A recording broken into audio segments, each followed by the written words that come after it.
So yeah, then let us just continue. Last week we talked about, or I told you about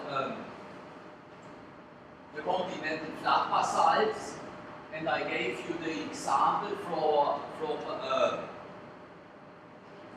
Réunion and the Deccan Trap in India, and I gave you the example from the Panama flat basalt and Decca in Namibia. So today we are talking about the continental rift zones.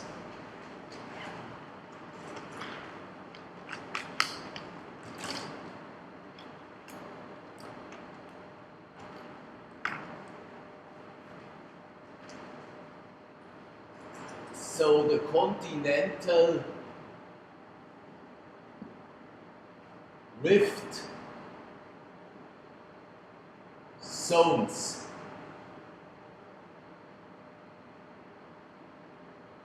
So we are distinguished between two types of continental rift zones. We have the active rift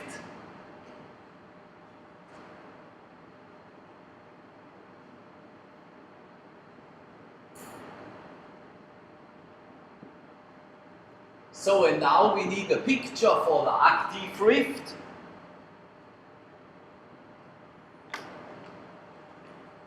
Yeah, we are making it here again green.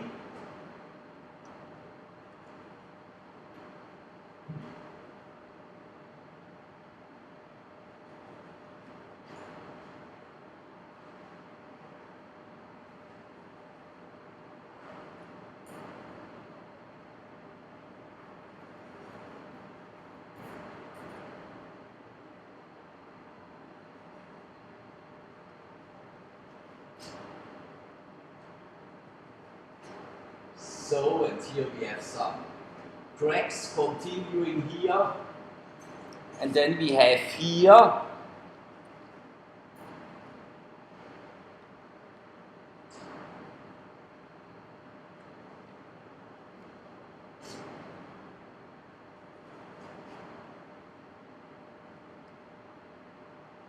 an upwelling, maybe from a diapia. So, and here we have the convection cells.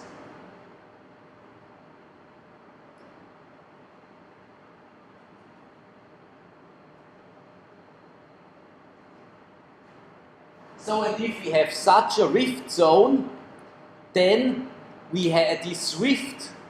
We are moving this plate to this side, and this plate then to this side, and we have here the rise up of melt. So when this rise up of melt causes that we are uplifting the crust above, and then the crust becomes here thinned out, and it is moving from this side to this, this side is moving then to this side, to the left side, whereas here the right wing is moving to the right side. So that is now an active rift. So and there we have then just a plum sitting here, yeah? So and if we have an ocean rift, so if we have an oceanic rift,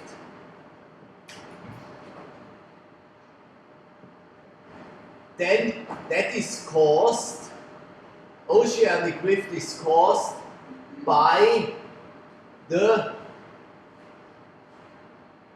emplacement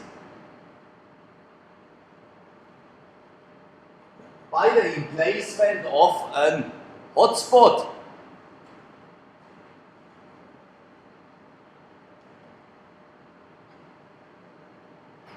Yeah?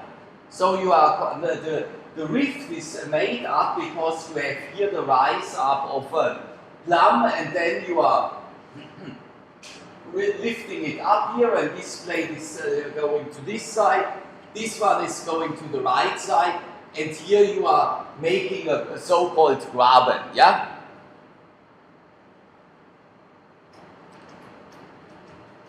So, and there in these rift zones, you are finding then, caused by the rise up of this plum, you are finding then a lot of mafic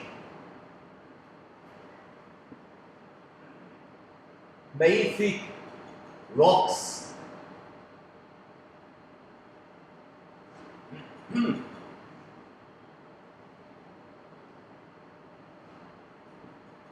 So, and the typical or the biggest rift on this earth, that is the East African rift, and the East African rift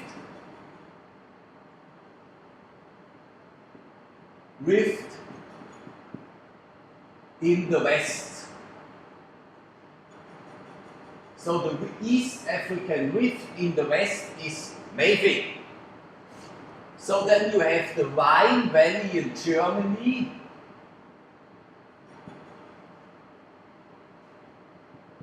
so I mean the Rhine Valley in Germany is also a rift zone, and I mean if you are making such a graben, then it becomes filled up with water, therefore a river can go, yeah? So in the Rhine is the biggest river actually in whole Europe, yeah?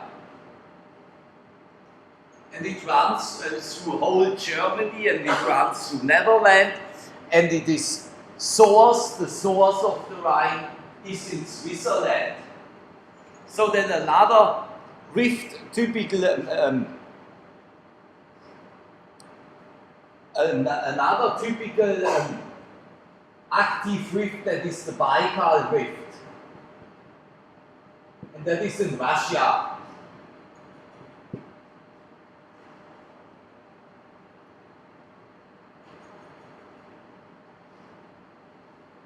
So, and these rift zones are typical low velocity zones. So that means the P waves and the S wave, the S wave and the speed of the P waves and the S wave is low.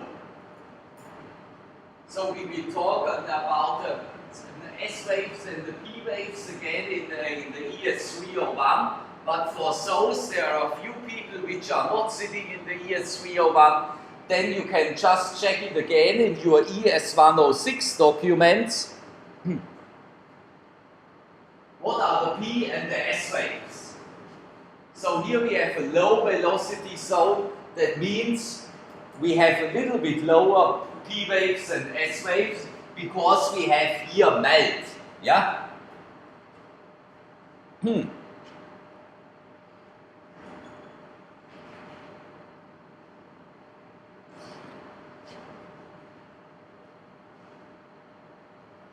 So, and if we have an active rift, then we must have also a passive rift, yeah? I can remove this, yeah?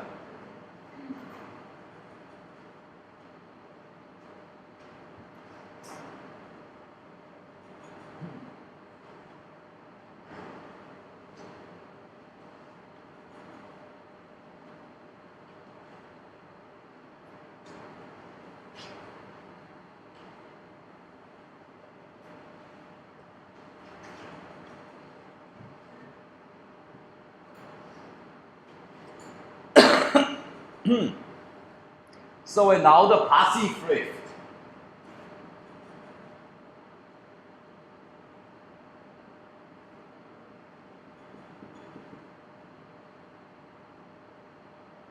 So what is now the difference? There's a huge difference between a passive rift and the active rift. We are making again the figure. But now you can see the shoulders. It is not a nice line.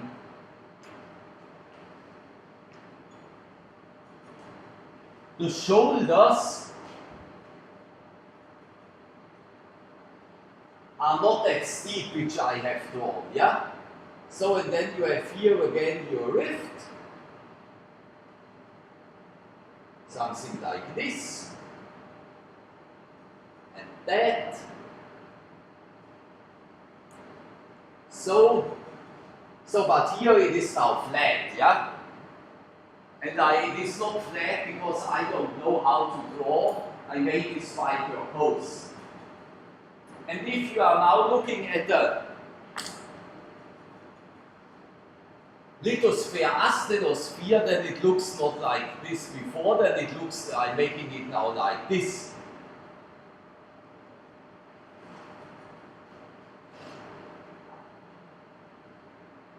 So what happens now? That is again the lithosphere, asthenosphere boundary, yeah, like before. So and now this one is rising up, and rising up. No, not like this, like that. This one is now rising up, but it is not rising up by itself. It is rising up because this plate is moving to this side and this plate is moving to this side as before. But these plates are moving apart from each other because of geotectonic processes. Yes, before the plate and the active rift, the plates moving apart from each other because we have the rise up of a melt, of a diapir, and now this plate is moving to the left and this plate is moving to the right because of some geotectonic processes. Yeah? So, and there we are thinning out the lithosphere here, and then it becomes space, and because of this, melt can rise up. Did you get this? Before the driven force was the melt from the underground. Now the driven force is due to plate tectonic processes. This one goes to the right side. This one goes to the left side. You are thinning out your lithosphere here, and then you are creating here some space. So when this space becomes then later on filled with melt.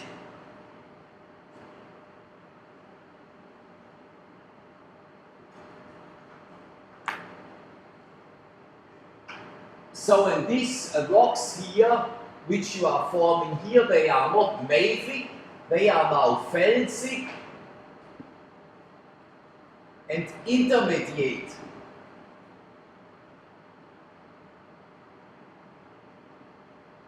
So, and if you are talking about more felsic and intermediate rocks, which are formed due to volcanism, then we are talking about rocks which has a higher silica concentration.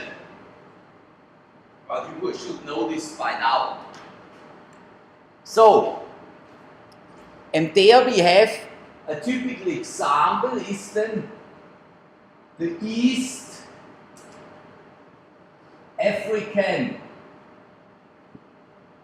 rift in the east.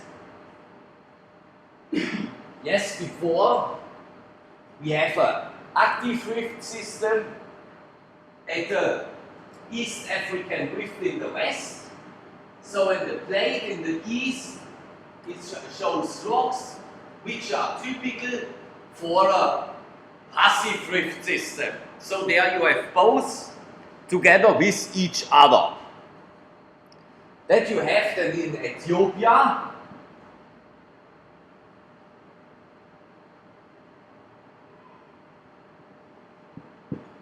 So, and another example, no, I do not have another example, but before I told you that is a low velocity zone at the active rift, of course, then we have here now the passive rift, we have the opposite, and we have a high velocity zone.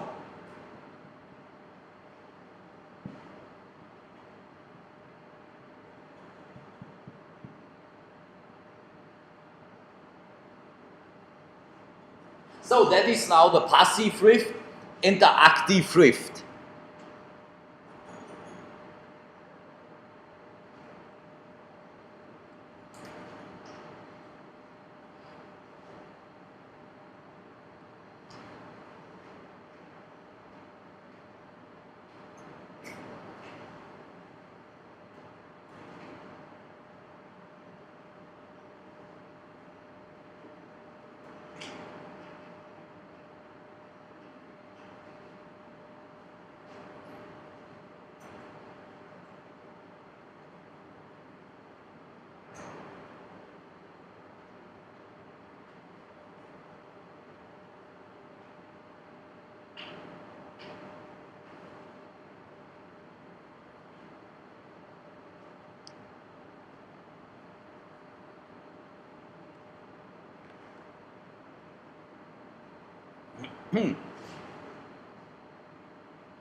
So now I will give you an example.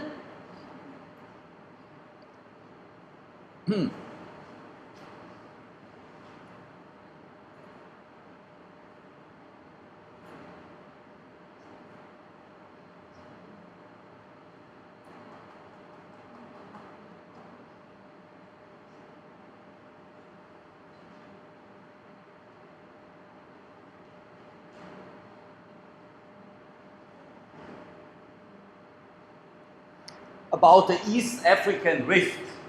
So there I will give you then this example and the description.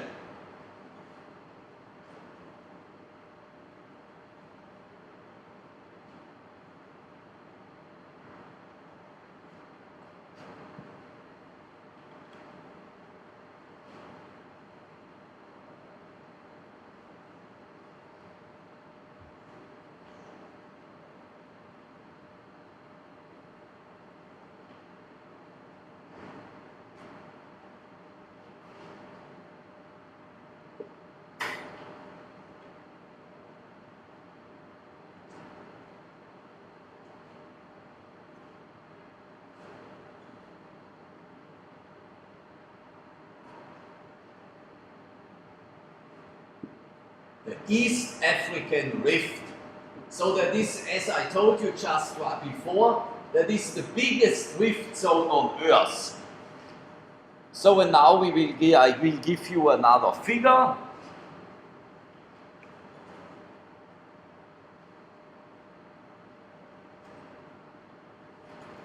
Something like this here, yeah. I mean, if you are checking it in the book, which I have uploaded for you on Moodle, then you will find all the whole figures.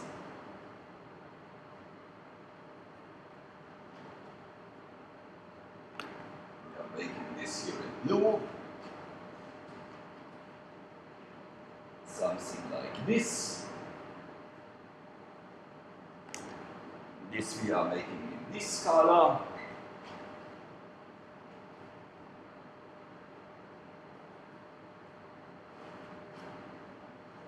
No, not like this.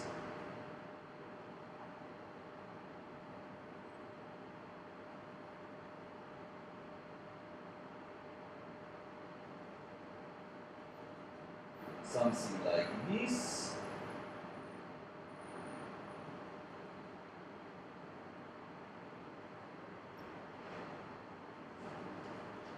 And then we have here this.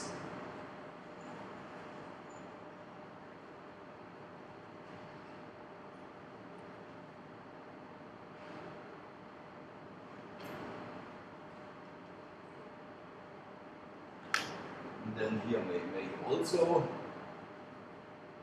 a pattern inside.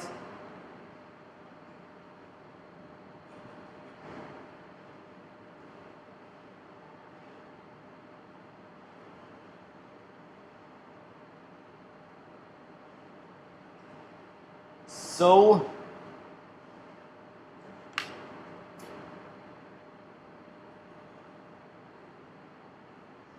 and then we have here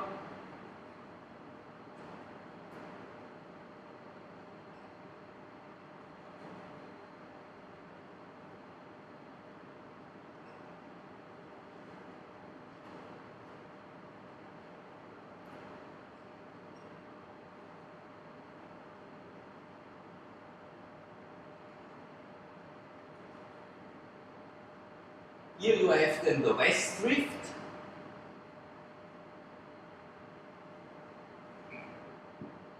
And here you have the East Rift.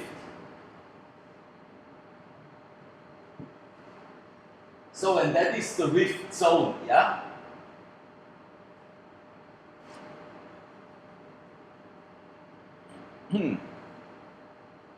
So, and there you will find all these different volcanic rocks.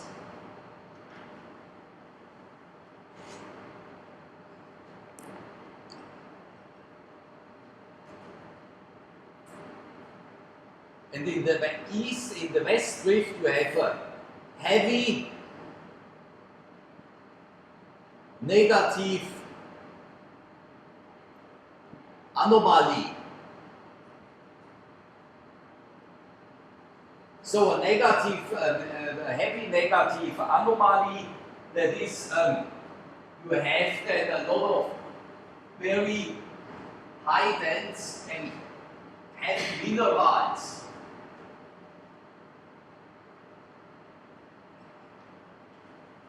So when such a rift zone has a speed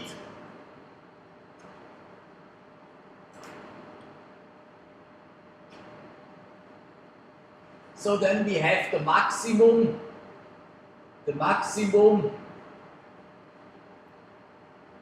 spreading rate.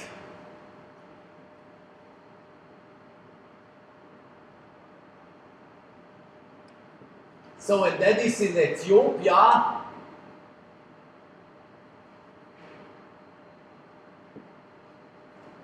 The spreading rate is in Ethiopia about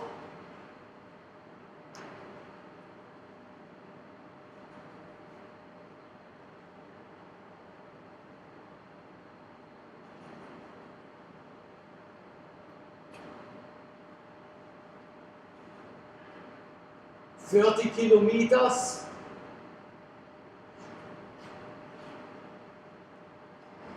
In Kenya, about 10 kilometers, and in Tanzania, about 2 to 3 kilometers. So Ethiopia is more in the north. Then I don't know if you are familiar with the geography of Africa, but you have Ethiopia in the north. There is there where the East African origin starts. Then you have Kenya, and then you have Tanzania, and below Tanzania you have the Malawi and Mozambique.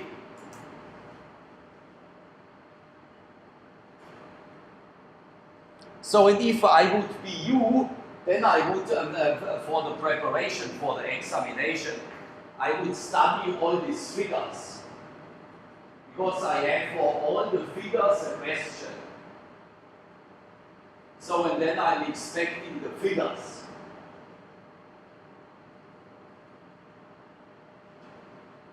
So, and here very in the north, you have then the Red Moor, or the Red Sea. Yeah, I think it is called in English the Red Sea. Yeah, it's the Mediterranean Sea, and then that is the Red Sea. So in the Red Sea, I mean that is a huge sea, or lake. No, it is a sea, a lake is a little bit smaller. So when this sea was formed due to the rifting. So when there in the Red Sea, you have the basalts, form new basalts, and these basalts looks like morb. And you know by now what the morb is. Yeah, the morb is the Middle Ocean rich basalt. And the morb is a depleted basalt, that is this N-morb, yeah, the normal morb, which we discussed at the beginning after the midterm semester break.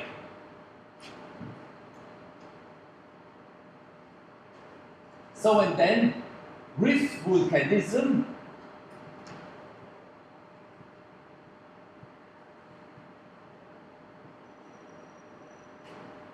is a typical alkali volcanism.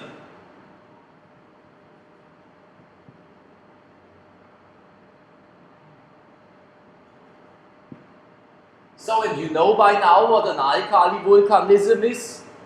That is, it's the rocks which have the alkalis. Yeah, in the alkalis, that is the potassium group elements. Yeah.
So, and if you are now looking at this picture, yeah, we have here, we have in the west drift, we have this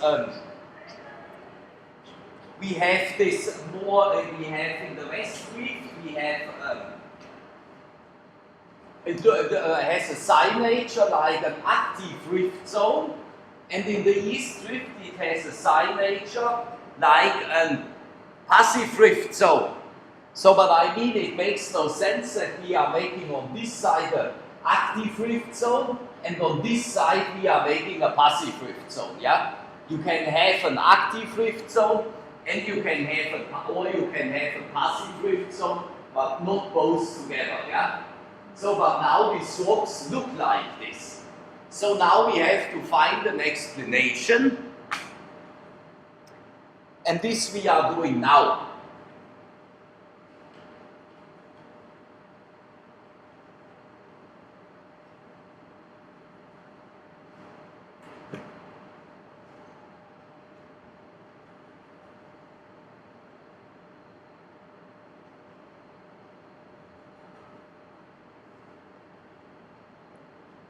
It looks like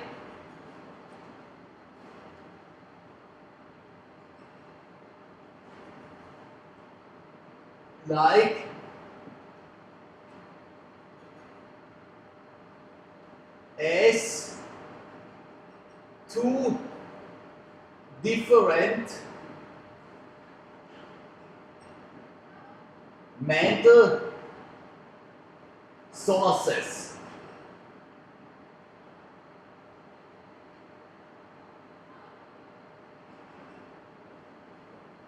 Yeah, but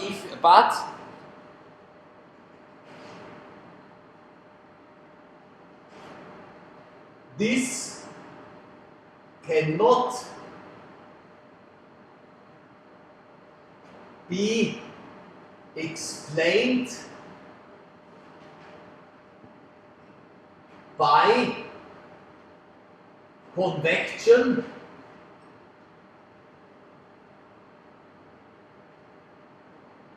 in the asthenosphere.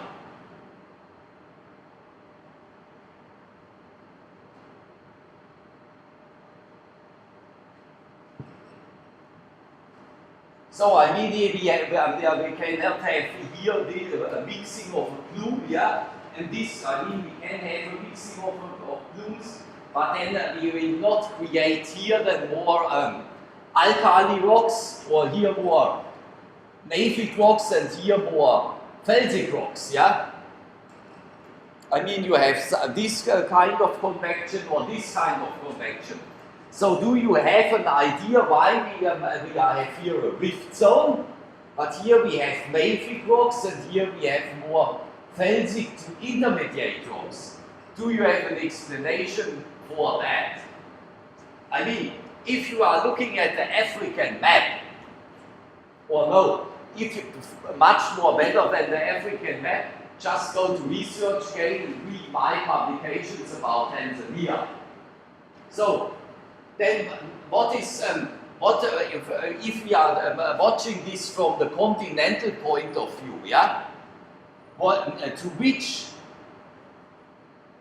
part of the continents, of the former continents, belongs the West Drift, and to which part of the continents belongs the East Drift?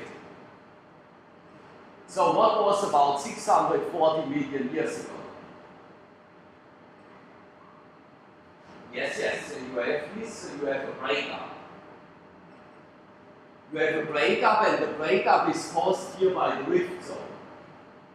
So about 640 million years ago, we had supercontinent Gondwana.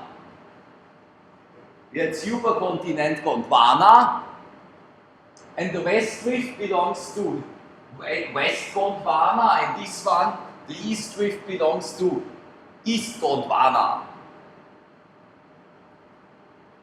So then beneath, when we have beneath, we have one mantle source, yeah. But in the western side, we are forming more wavy rocks, or we have a more wavy volcanism, whereas on the east rift, we have a more felsic volcanism. So then we had, if we are making here a more felsic volcanism, and we have and you know these mantle melts, they are very wavy, yeah. So when we are making now here a more felsic volcanism, so then we had to add from somewhere more silica-rich stuff, yeah. So that is then by contamination and assimilation. So where does this contamination or assimilation comes from?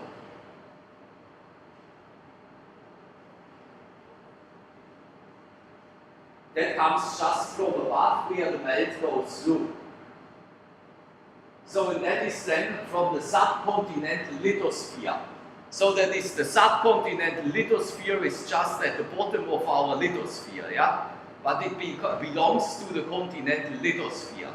So and if we have there more contamination with felsic rocks, they are falling in the melt, yeah? So and then it becomes mixed up, and then you are forming a more felsic melt. So that is then solution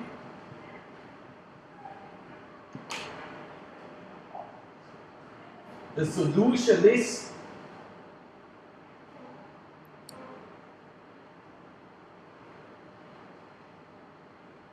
contamination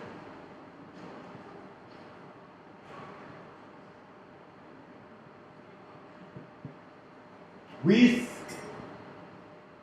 material from the SCL, and that is subcontinental, like a big C,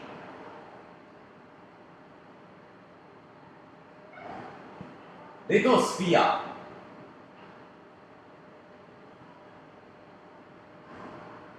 So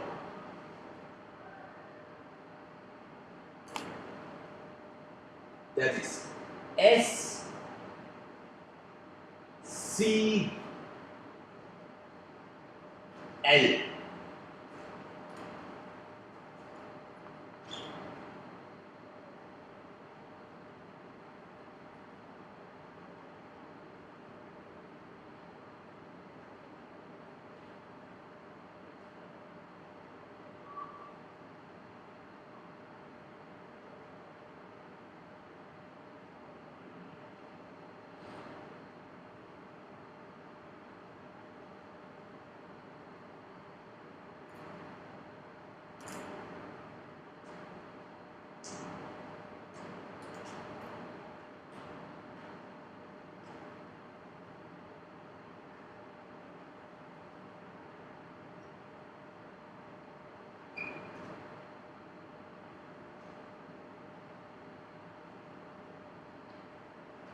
So in the subcontinental lithosphere, so the SCL,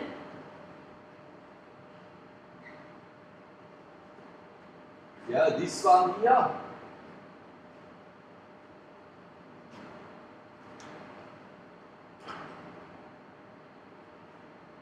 shows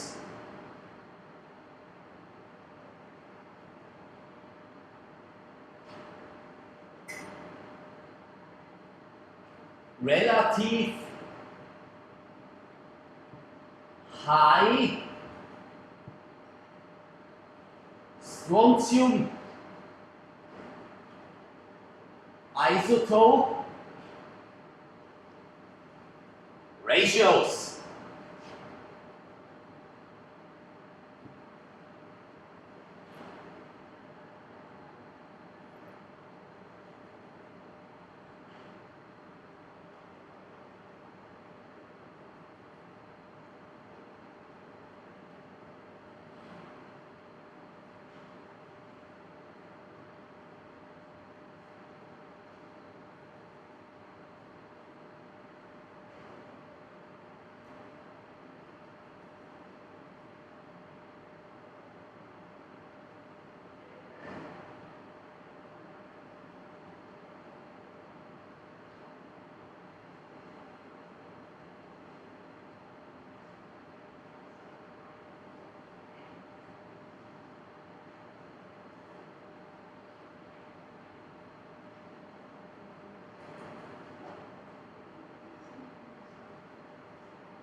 So, are you done with this?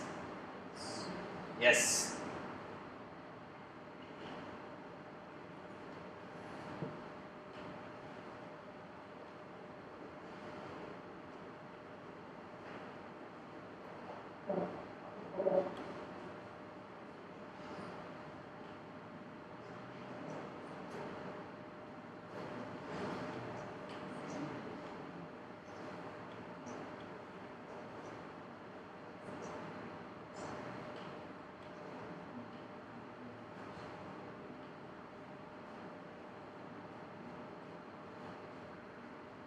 So now we are making another sketch map.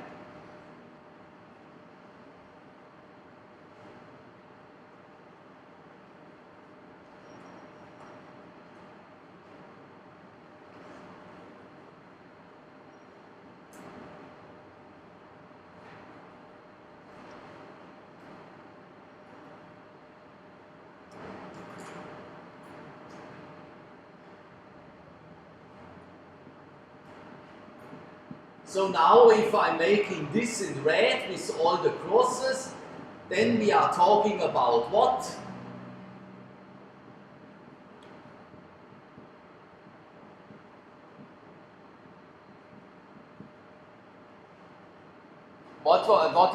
For which rock is this signature typical?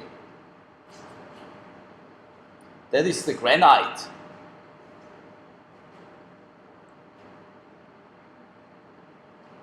So that is the granite. And where do we find the granite? We found the granite in the continental crust.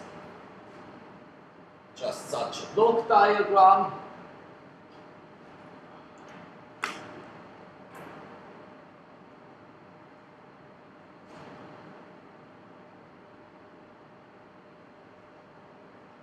So here we have the rise up of a plume A.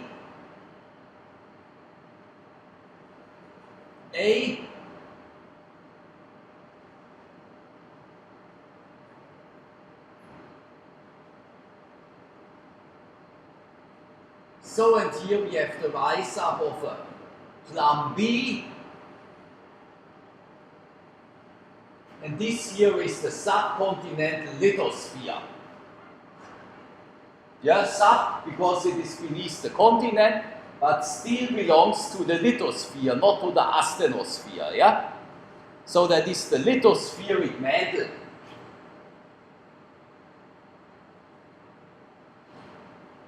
So, and there you can enrich this plum A with some other material by contamination.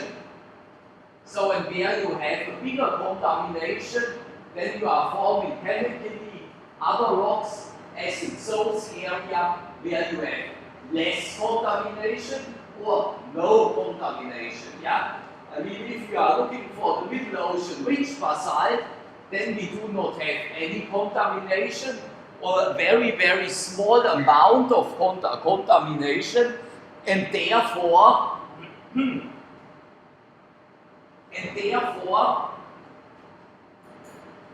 we are talking there about the N-mob because it is not enriched, it is depleted.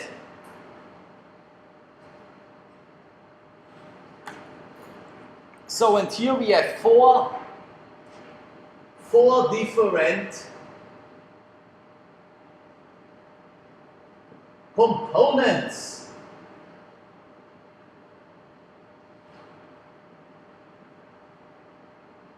Four different components. That is the first component, yeah? That is a very primitive melt. Then we have the second component, that is where you can enrich your melt with some stuff from the subcontinental lithosphere. 1, 2, 3. There we have the third component, where you can enrich your melt with a material from the continental crust. Like, that's the same, like we are talking about, I told you last week about the continental flat basalts, yeah? And if you are looking at the rocks from the Deccan Trap in India, they are totally different, they are totally enriched in incompatible elements compared to the basalts which you can find in Réunion.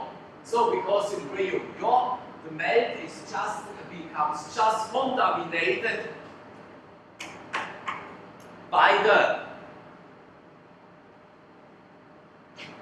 oceanic crust. And the oceanic crust is depleted compared to the continental crust. That is the first thing. The next thing is,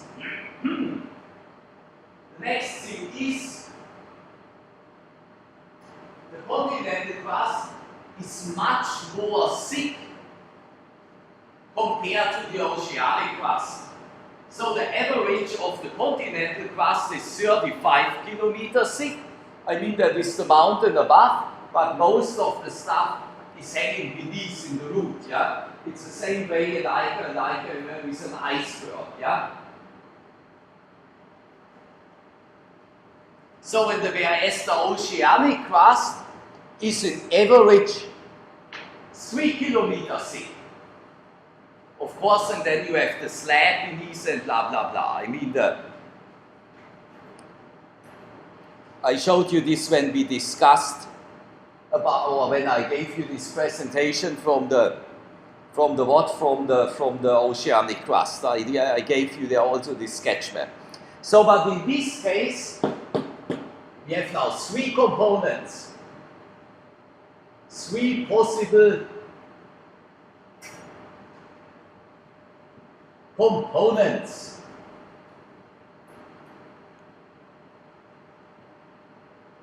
Three possible components.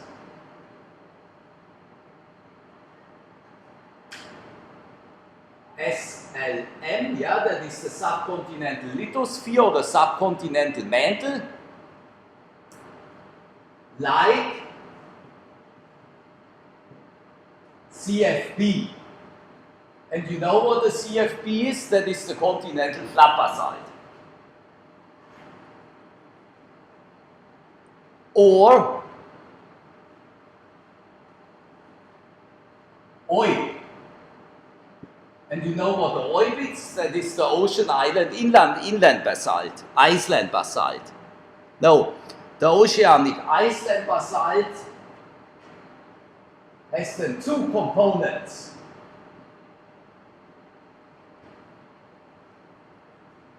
And the CFB has also three components. Maybe I should write it here, that you are getting not confused. Three components.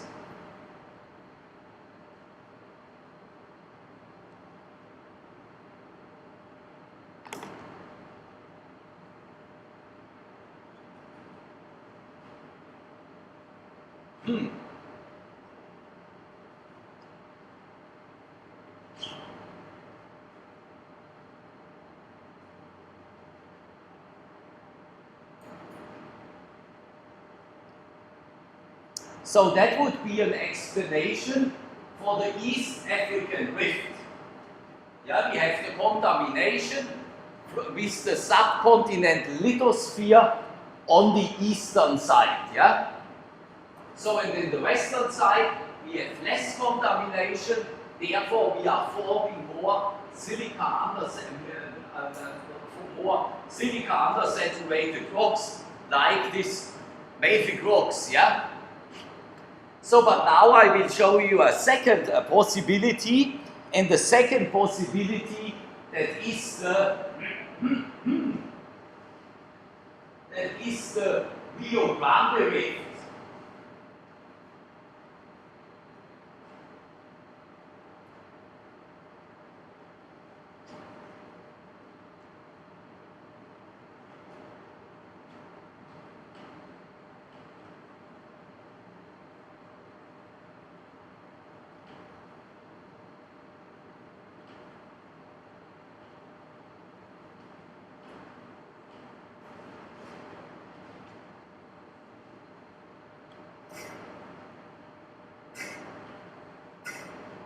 So the Rio Grande rift.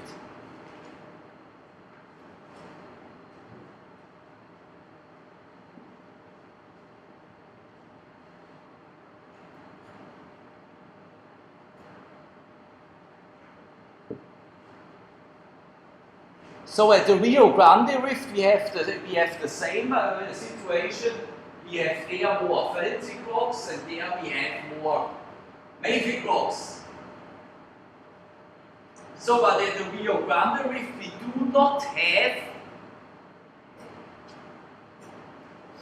do not have the contamination with the subcontinental lithosphere.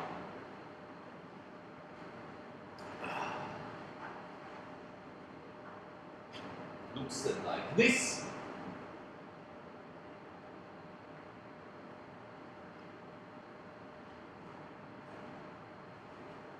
So, and then this here we have more felsic rocks, and here we have more mafic rocks.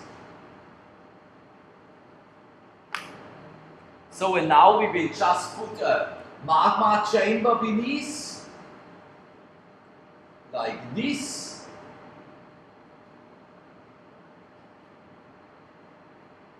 And here is the vent.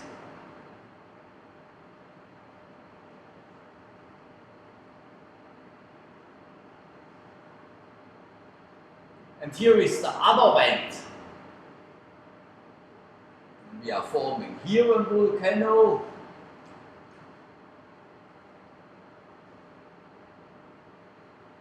So, and here it is more felsic.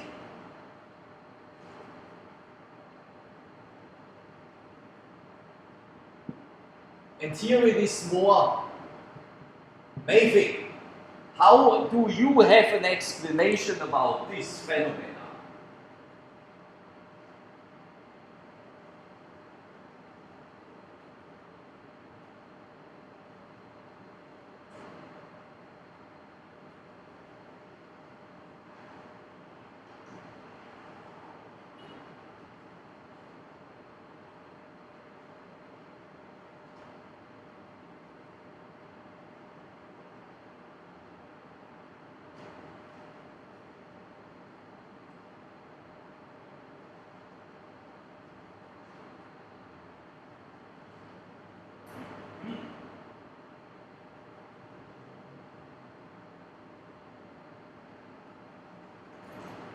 So why do you think we have here more felsic rocks and here more mafic rocks?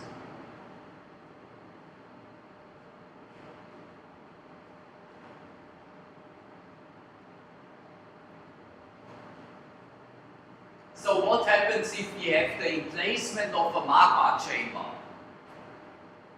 What happens inside the magma chamber? Due to fractionation, differentiation, and blah blah blah.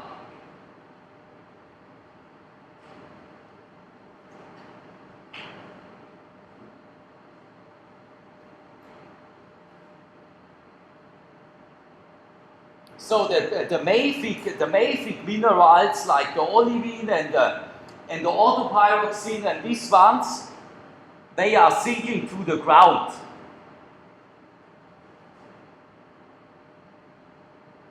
And the more felsic components, they are floating to the top.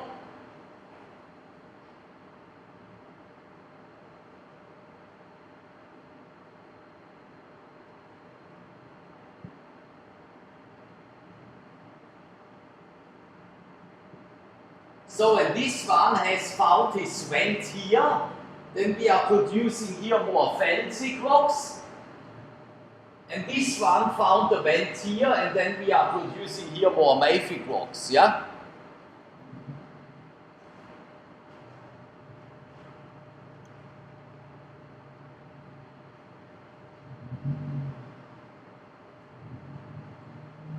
Mafic faces sinking.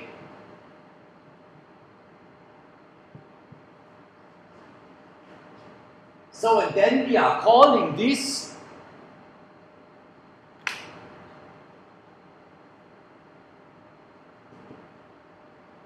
bimodal volcanism.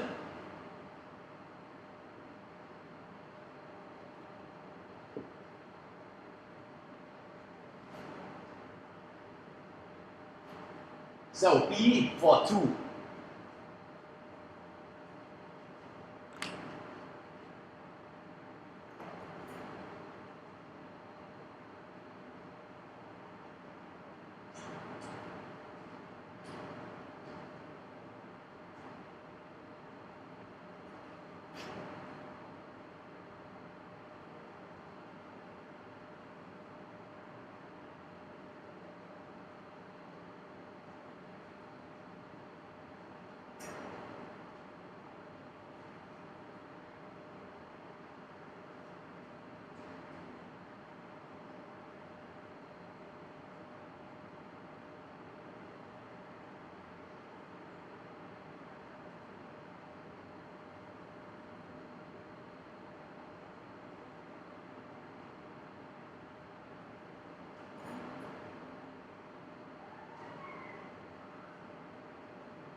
So chemically, that looks then like this.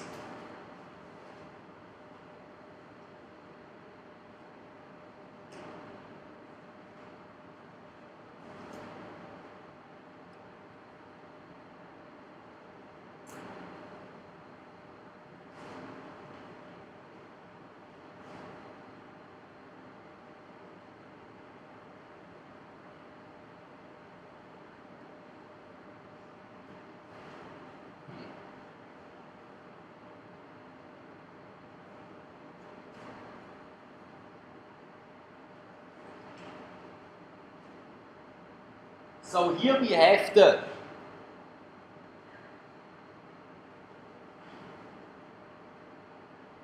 neodymium 143 to neodymium 144 isotopes, and here we have the strontium 86 to strontium 87. Or is it the other way around?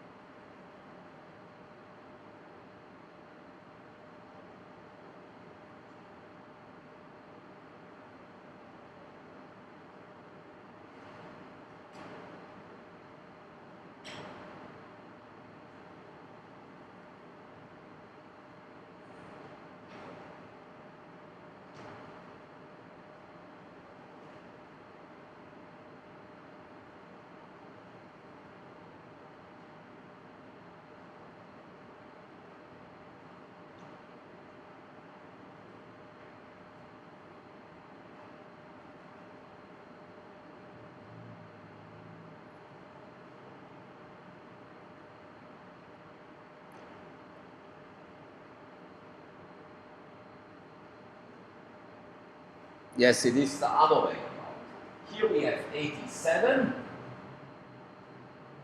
and here we have 86.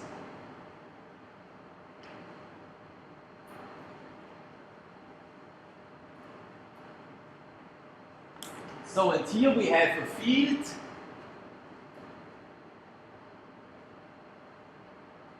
that is like more.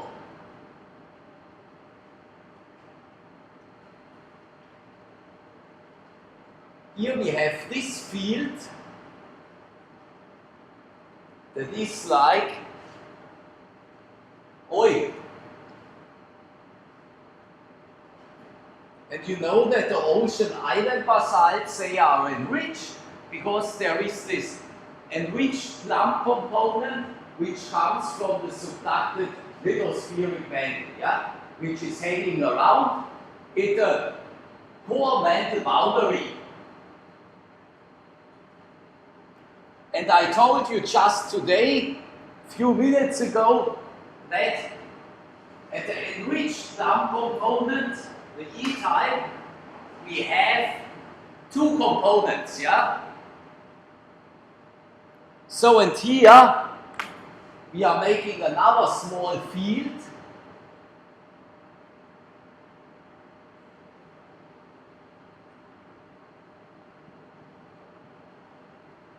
So that is now the East African plate.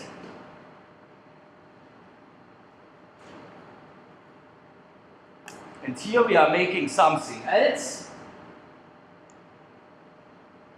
We are making such a thing. And that is the chemistry from the Rio Grande.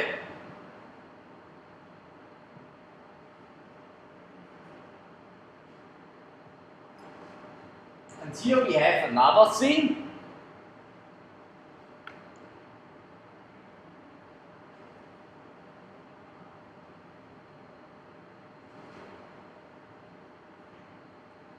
Late formed crystals from the East African rift. So there you are getting in your isotope diagrams always certain compositions, and you are comparing them always with warm.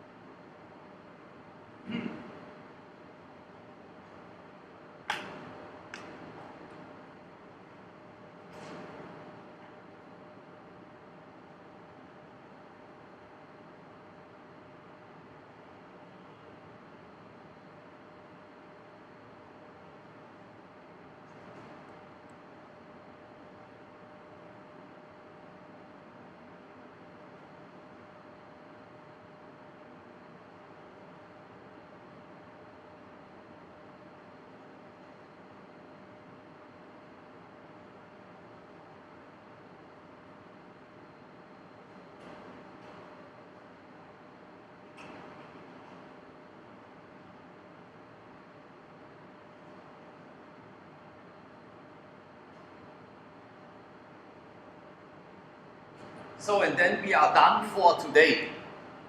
Next week we are doing the Circle Pacific firing, and in the last week we are doing the granites, and then we are through.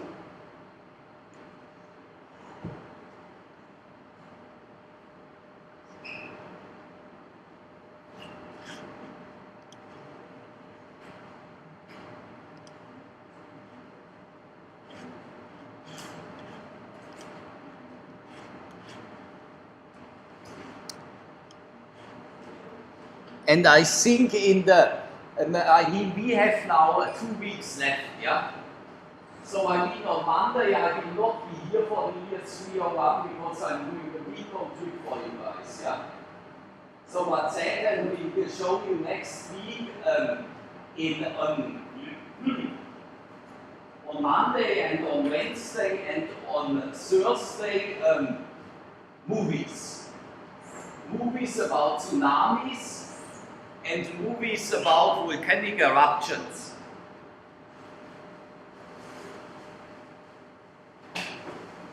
So, and if you like, then we can do 1 week before the examination. I mean, you have then already not semester break, but study week, yeah? But we can meet us in this study week for 2 hours, and then we can discuss all the questions from the 2 tests, yeah? That you have then the correct answers, yeah? Okay. So, and Satan will visit me on Sunday because he is still in Vanuatu. He will visit me on Sunday